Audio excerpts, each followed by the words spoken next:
كلنا شفنا المنظر البديع بتاع القطة وهي طالعة على كتف الإمام وهو بيصلي التراويح بالناس وعمالة تبوسه. وكلنا برضو سمعنا أو شفنا عن مسلسلات رمضان اللي مستمرة في إنها تطلع الشيوخ عاملين كده وبيتعصبوا وبيزعقوا وبيكفروا وشايلين أربجيهات بيضربوا الناس. واعتقد برضو كلنا بنقرا القرآن في رمضان. طيب تعالى بقى نربط الثلاث حاجات دول ببعض. اكيد وانت بتقرا القرآن قابلتك الآية اللي ربنا عز وجل بيقول فيها ان الله يدافع عن الذين آمنوا ان الله لا يحب كل خوان كفور. يبقى الذين امنوا ومنهم منهم الناس الطيبة اهلنا الملتزمة باللحية وسنة النبي صلى الله عليه وسلم، ربنا وعدهم ان هو هيدافع عنهم. فيا عم ابو حمالات والمنتجين وصناع الدراما في مصر وغيرها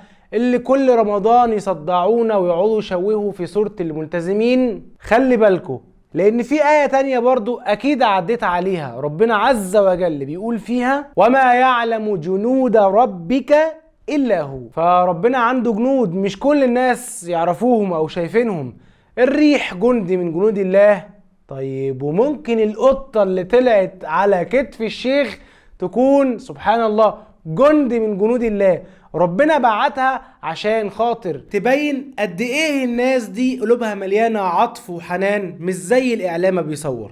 فيديو بموبايل بسيط جدا يوصل النهاردة عدى عليه 48 ساعة لمليار مشاهدة حوالين العالم.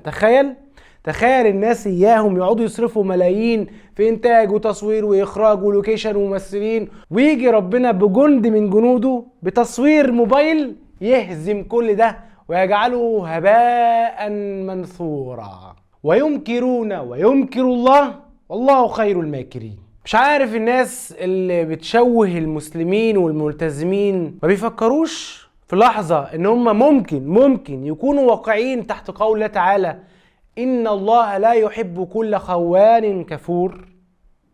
ربنا يهدي.